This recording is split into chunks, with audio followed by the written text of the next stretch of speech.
Well, welcome back to Rick Hunter and Patrick Mead. We're going through the Gospels. We're calling them Just Jesus Stories. And it's a play on words. We're focusing on Jesus because that's what our safe harbor does. We focus on Jesus. We leave the rest for you to sort out. But the personhood, the identity, the work of Jesus, that is crucial. It's central to our faith. But we also mean it in the sense that the world needs justice. And we can only find justice in the life and teaching of Jesus and becoming amenable to that. And we're entering a chapter in Mark where he gathers a few parables together. Matthew will do this later, but the big one, the one we all knew about when we went to Bible school or vacation Bible school, is a parable of the sower. So it's rather long. And now, what version of the Bible are you using to read today? The New King James Version. Okay, New King James Version. I'm using the NIV of 2011, so I think that's the latest revision in the United States. So I'll tell you what, I will read down through 1 through 9, and then would you read from 10 through 20? And that'll be all right? They can hear two voices then. Now, again, Jesus began to teach by the lake. The crowd that gathered around him was so large that he got into a boat and sat in it out on the lake. We've seen that before. While all the people were along the shore at the water's edge. He taught them many things by parables, and in his teaching said, "Listen, a farmer went out to sow his seed. As he was scattering the seed, some fell among the path, and the birds came and ate it up. Some fell on rocky places where it did not have much soil. It sprang up quickly because the soil was shallow. But when the sun came up, the plants were scorched and they withered because they had no root. Other seed fell among thorns, which grew up and choked the plants, so they did not bear grain. Still other seed fell on good soil. It came up, grew, and produced a crop, some multiplying 30, some 60, some 100 times. Then Jesus said, 'Whoever has ears to hear, let them hear.'" Beginning at verse 10. But when he was alone, those around him with the 12 asked him about the parable. And he said to them, "To you it has been given to know the mystery of the kingdom of God, but to those who are outside all things come in parables, so that seeing they may see and not perceive, and hearing they may hear and not understand, lest they should turn and their sins be forgiven them." And he said to them, "Do you not understand this parable? How then will you understand all the parables? The sower sows the word, and these are the ones by the wayside where the word is sown. When they hear, Satan comes immediately and takes away the word that was sown in their hearts. These likewise are the ones sown on stony ground. When they hear the word, immediately receive it with gladness, and they have no root in themselves, and so endure only for a time. Afterward, when tribulation or persecution arises for the word's sake, immediately they stumble. Now these are the ones sown among thorns. They are the ones who hear the word, and the cares of the world, the deceitfulness of riches, and the desires for other things entering in choke the word, and it becomes unfruitful. But these are the ones sown on good ground, those who hear the word, accept it, and bear fruit, some 30-fold, some 60, and some 100. All right. By the way, I love this parable because Jesus goes ahead and tells us what it meant.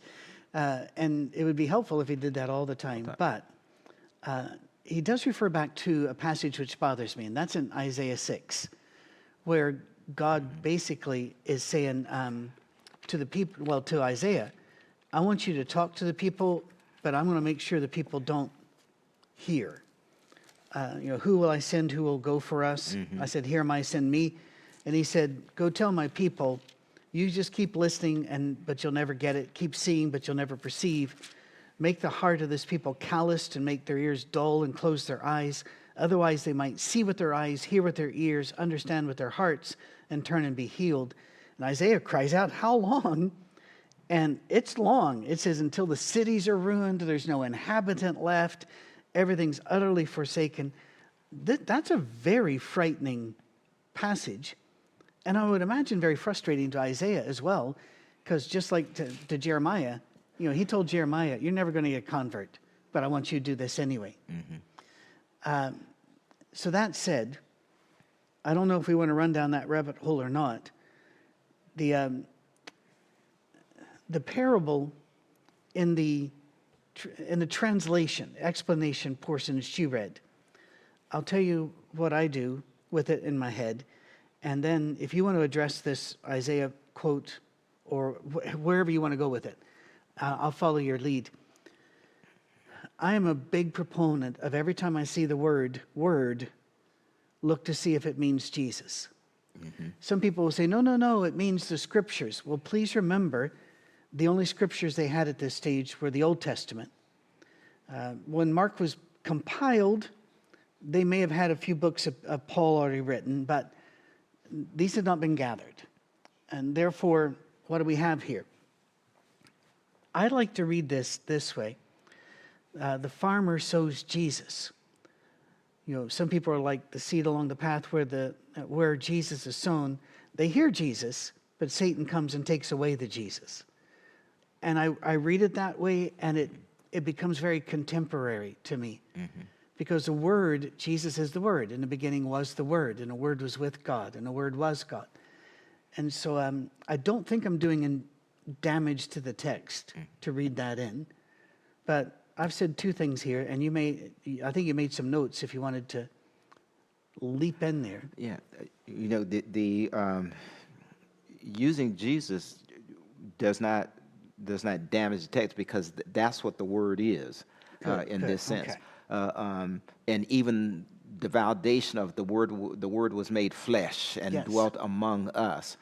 And so, and it's just like in John, you shall know the truth, and the truth shall set you free. If I said you shall know Jesus and Jesus shall set you free, do I do damage to that passage? Right. Okay, you understand? Okay, and so that isn't it, because that's where he's driving them and moving them, and of course, and then absolutely. When we look at the word here, we always have to be cognizant of exactly what is being said and what they're talking about, because they don't have 66 books in a form like this. They had writings, on papyrus and skins and stuff like that, and they have pieces of things, and so we have to, historians, as historical studiers of the Bible, historical critical method, we got to be able to look back and see what was exactly being said, and especially in the case when we go back to Isaiah, because many things that were said in the prophets were designed for the nation of Israel as it moved through. Many of those also became the prophet to the church, or the word to the church. And so we've got to be able to navigate in and find out, okay, is this a national blessing to them, or is it something, does it come through in the church? And that's important. But the word parable always, and he spoke to them specifically now because they're starting, Jesus is getting them ready for the time when he's not going to be here, and what's going to happen to him, because they're going to witness all of this, how they're going to treat him, what they're going to do. And this parable that keeps telling us, is that I've got to get this teaching out there. They've got to hear it. But if their heart is with me, if they're following me, the seed will be planted in them. Those that want to destroy me, and those that by context want to destroy you too, they will not understand, or they will get roughed up, or they won't clearly understand it. And then also within that baggage is the fact that they didn't understand it based on the fact that they did not want Christ. So you have to have that view in there also. There's some that did not understand because of ignorance. They just did not. And then there's some that willfully did not, because if I do, it means that I have to acknowledge Christ this kind of way, and I am not going to do that. Which brings us back to what we've been discussing before, that baptism of the Spirit. I know what God wants me to do, I know but I am not going to do it. I am. I don't know if we mentioned humanism, anything. We haven't yet. No. But this thing of God made me to be my own person, and I'm going to be my own person come hell or high water.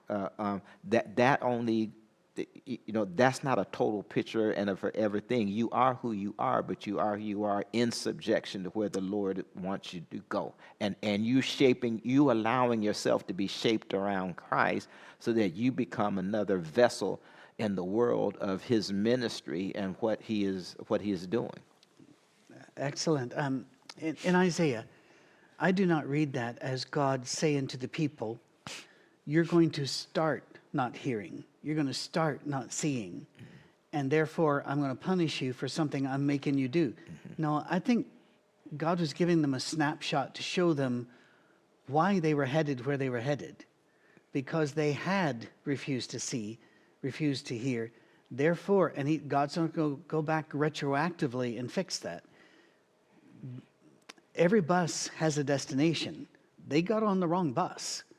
And He's showing them this is going to happen now. And when it happens, and you cry out, where is God? I need you to look back at your decisions. You allowed the birds to take Him. You allowed the cares of this world to take Him. You allowed other things. You would not put down roots. Now, the people that are listening to this particular class are to be commended, because they don't have to. There's not a board or church board or an eldership that says, if you don't listen on Wednesdays, you're forsaking the assembly. No, you're actually trying to get roots.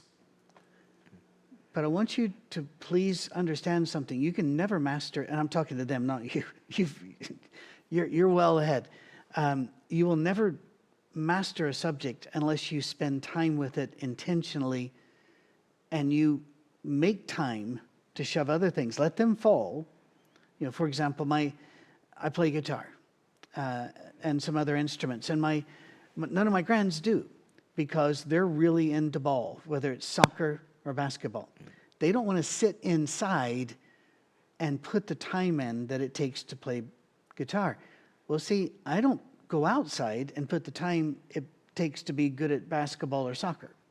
You have to make a choice. We need to put our roots down so that we were not going to be in Isaiah 6 people, where He says, if you wonder where God is, where did you put Him? You're the one that shelved Him. And then once you see that, the parable illustrates the way that we tend to lose Jesus, because our heart has become rocky. We've not put roots down. We've not studied enough, not prayed enough, not cared enough. And this isn't a shame thing.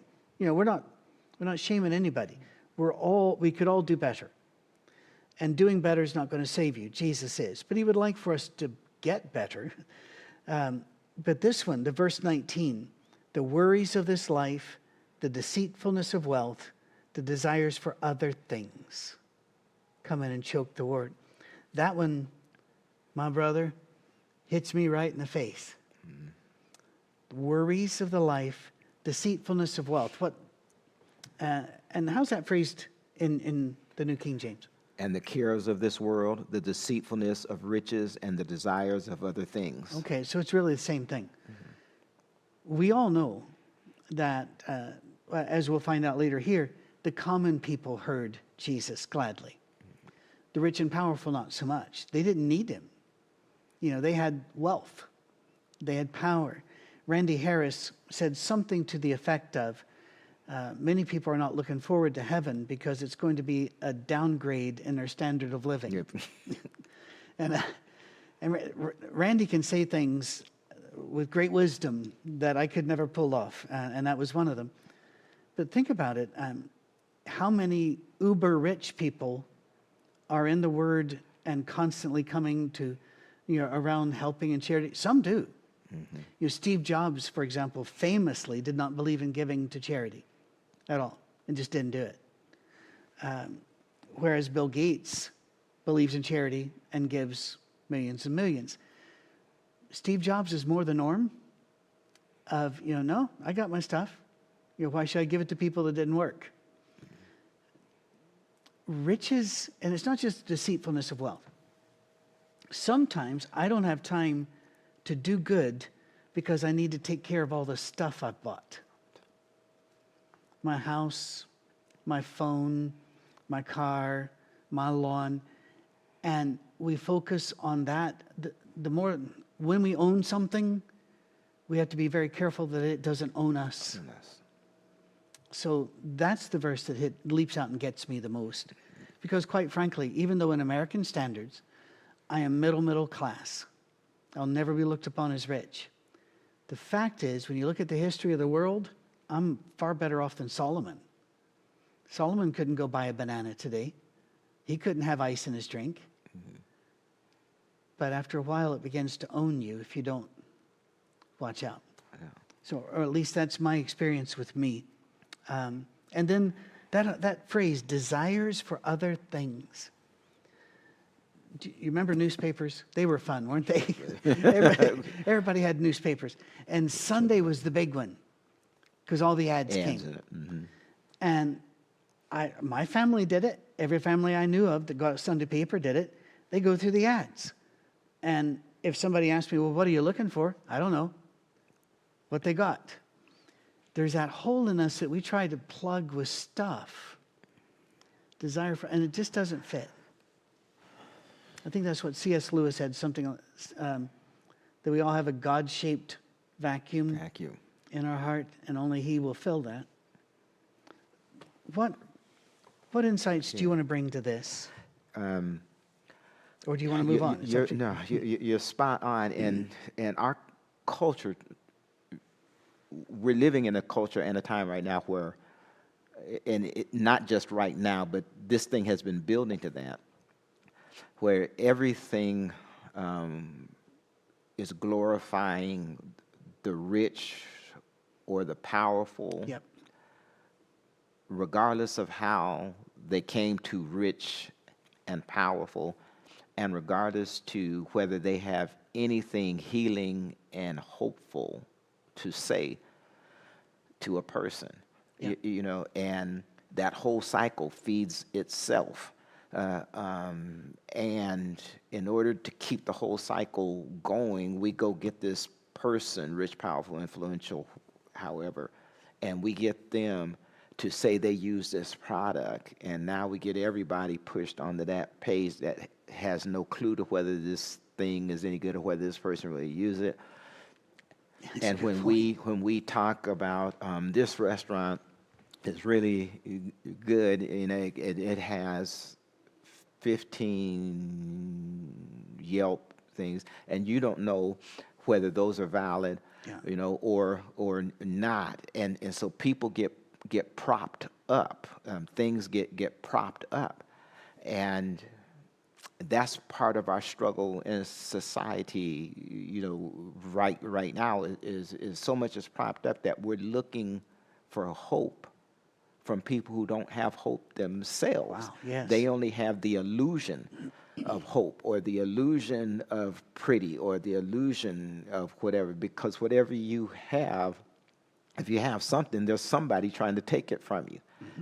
If you are attractive, age is coming. I mean, and very few can push age way off. I mean, there are some that we see and say, man alive, this person looks like they're, but those are very few. Yeah.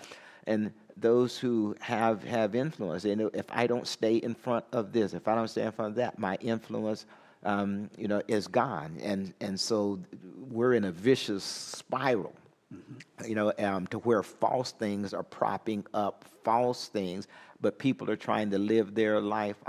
Then I can care less what the latest song out is. I hear it on the radio, I say, okay, I like it, but it's not going to make me reorient my whole life, or say it is. And so but we're being sold that. In other words, that's what I'm trying to say. Culture is pushing us that way. And if we're not careful, and we get caught up in it. That's why many parents, or some parents, a few parents maybe, limit the amount of exposure their children have to it. And some parents are fine with that. Yeah. Some parents hear that and say, "Boy, you all are prudes over there. You Yeah, just yeah. don't know what's going on."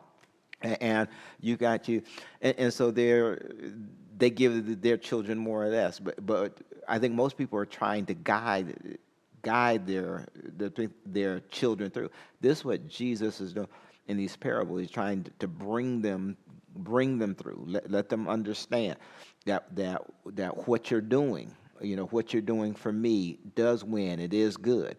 You're in a world where there's a lot of bad things that happen because of Satan, because of sin. And it says something, I don't know if we really grabbed it, but I'm going to go back. But other seeds fell on good ground and yielded a crop that sprang up, increased, and produced some 30-fold, some 60, and 100-fold. This kind of reaping and increase would have been unimaginable to the people that heard That's a good point. this text. That the most that they probably would have, they would have been crazy happy if they got just an 8%, and on a really good year, maybe 10, and that would have been it. And he's talking about 30, 60, 100-fold. And so he's talking things that how can you say you can do this for us? We can't see. And so there had to be a walk with Jesus. There had to be him doing the miracles they saw, as we mentioned some time ago, that what Jesus was doing in those miracles, how he was moving through, how he was working, was letting them know that what I'm doing on the outside of you has a direct relation to the inside of you. And this is another one of those testimonies right there, because they couldn't hardly conceive of that. But he said, but with me, you're going to make a difference.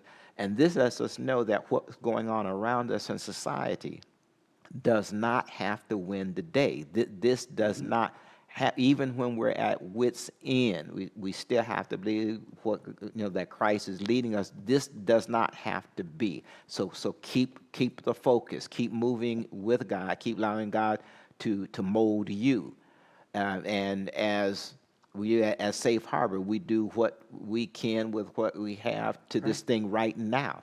And that's all Jesus is asking you to do. God is over, this is his creation.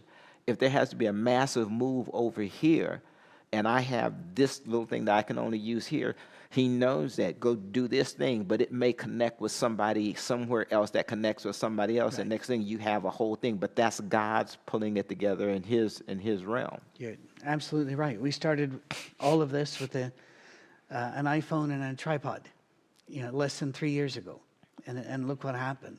God is the one who made it do what it does.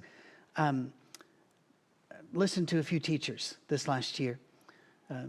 The first one told me something I had a hard time believing, so I always go check it out.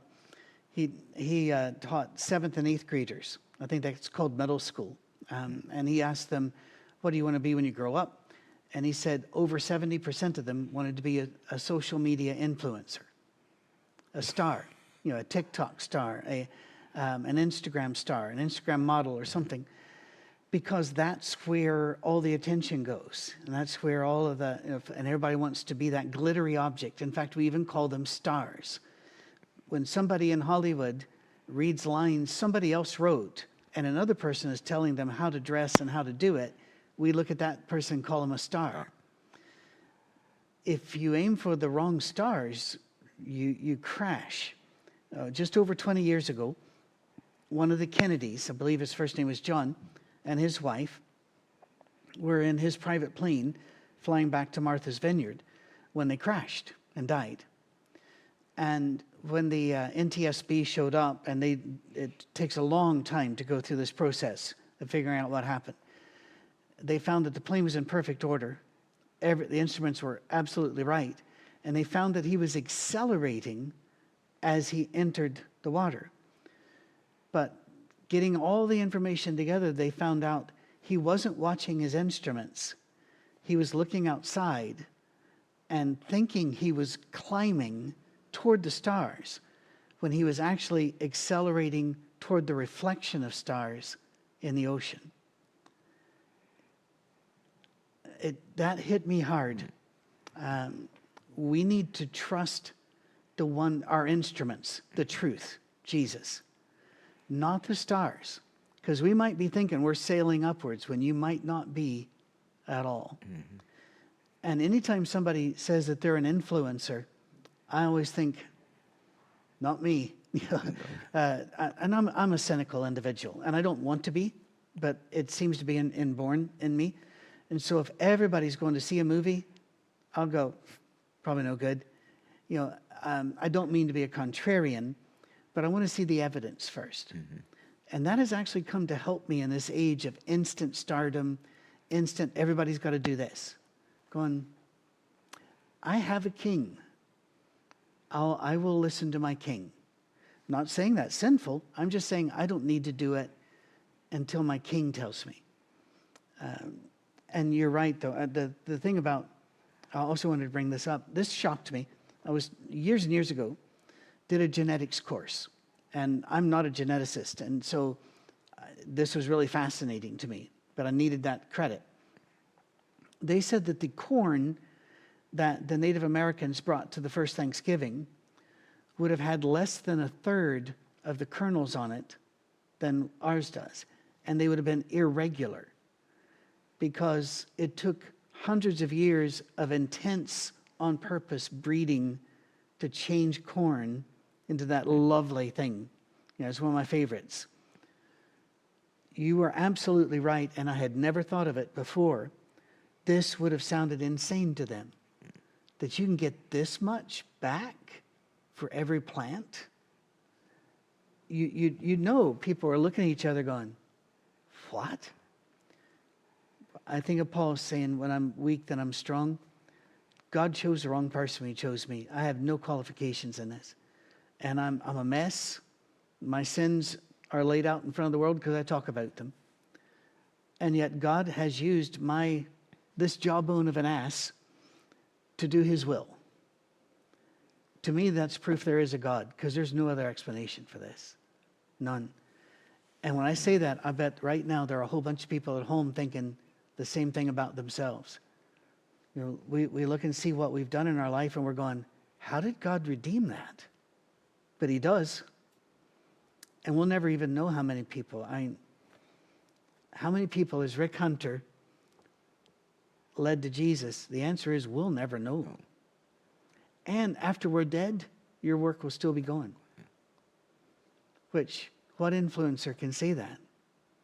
And that's just, it's just absolutely humbling and amazing. I mean, it's because what Jesus is doing in us individually, and we,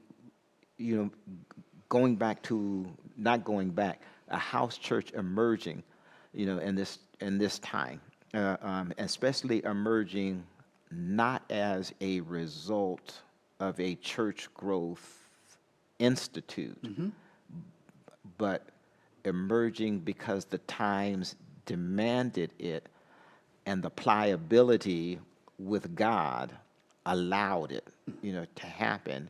And then people, and especially those that are on the channel that have committed to our safe harbor, or those that are coming on guests, mm-hmm. them saying that I'm getting here was feeding me, and we now have the technology to be able to keep feeding and pushing along and finding out ways, okay, now how does God's growth show up where you physically are? And then, but remember, in your prayers and everything else, you may be praying and working on something here that God is using the results for over there.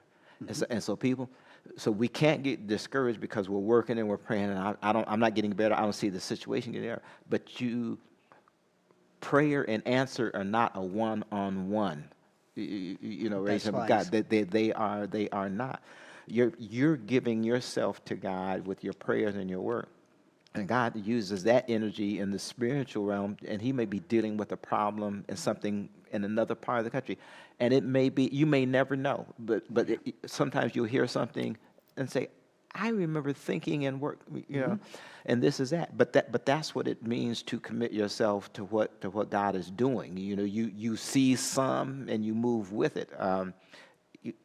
We quoted from and read back in Isaiah. Isaiah was one of the main books for justice. Yes. Out of the writings of the First Testament. That Isaiah is and literally first, second, and third Isaiah, because literally the way they're broken down, but which is strategically important, because what we're looking at right now was an issue at that point in time. And so you said, well, we're thousands of years in the future.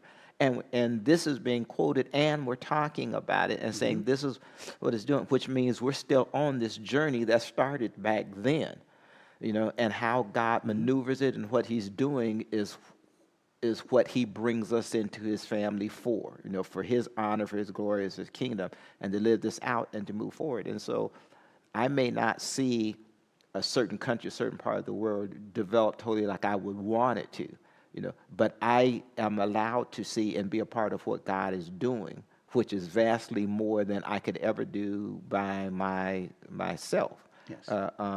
And even you had mentioned Bill Gates, and they do his foundations, they do fantastic stuff around the world. Yeah.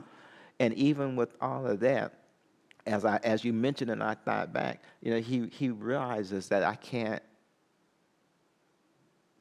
do enough. I'm doing this, and I'm going to keep on doing it, but it requires more than this. Okay, and so so how do I get into that same stream with somebody that can do that? See, just on that side, I'm not talking about a faith thing, and realizing that when I come in this with God, when God brings me into His family, when I walk into it, I'm in that stream. Yes. I'm now in that stream, and I'm a part of that, although I may not feel connected with the other people in it, and it may just be because I'm not connected with the people in it. And so but you're in the stream, and your heart and your spirit and your mind, and for what God is doing, and for humanity, this existential concern to really become a vast forward thing going. You're working toward it, and we believe that God in His justice is doing that. Very much so. And yes, Isaiah, and if you don't want to read all of Isaiah, read Amos, because those are both justice. Just amazing.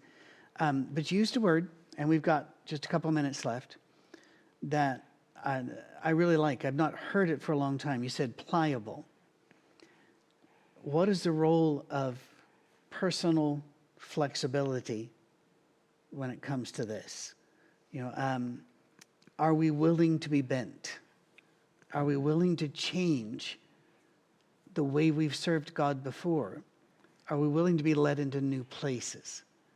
Do you want to address anything about flexibility in a couple minutes? Or it's up to you. I'm putting you on the spot. It's the being pliable and allowing God to mold us is to constantly allow the Spirit of God that's leading us, confirming us, sharing with us, helping us understand truth, is to keep allowing ourselves to be molded forward, into where the Spirit is going. You had, mentioned, I think, your dad earlier, and the way that he looked at truth and stuff like that. And it took, and your story is replicated so many times. And many of those times you never realized until you got in a situation and said something about it, and somebody came after church and said, that I thought you were talking about my family, and I thought you were talking about my dad, and I thought you were talking about me. And then the pliable thing is not just allowing the Holy Spirit to lead you, but your willingness to be able to embrace it, and move. Because if we're not pliable, then we become inefficient, and irrelevant. Okay, and that's one thing that we're seeing in churches today. I know you've been to congregation. I've been to congregation that at one time built a building that would seat 1,300 people, 1,400 people. There are 50 people in there, right now, and have been for the last 50 years, doing the exact same thing, the exact same kind of way, telling us that God has his hand on us, and if this is God's will, and they just run a thing down instead of saying, are we asking the right questions? Are we doing? Or instead of saying, you know what? If I haven't been looking at this correctly, or if I have been, and I know I need to adjust some of the things to it, being willing to go through the process.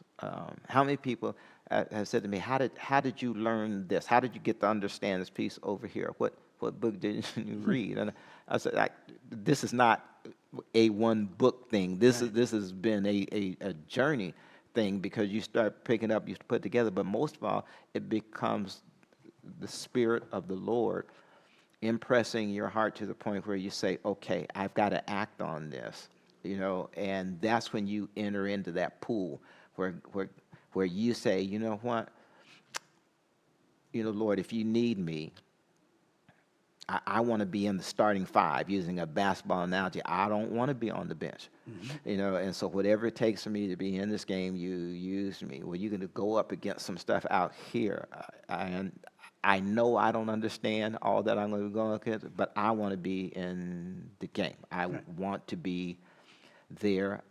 Use me, let me learn, and you go through those challenges and struggles, but you stay pliable, and you notice that stuff hurts, but it doesn't break. Your spirit gets down, but you never get to the point of saying, I knew there was no God. So you go through that, and that's really important. Sounds great. And we'll leave it there and move on next week to the next parable, and probably get through a few of them, since we've got it now started, our concept of how we do this. Thank you for being with us, and we'll see you next time.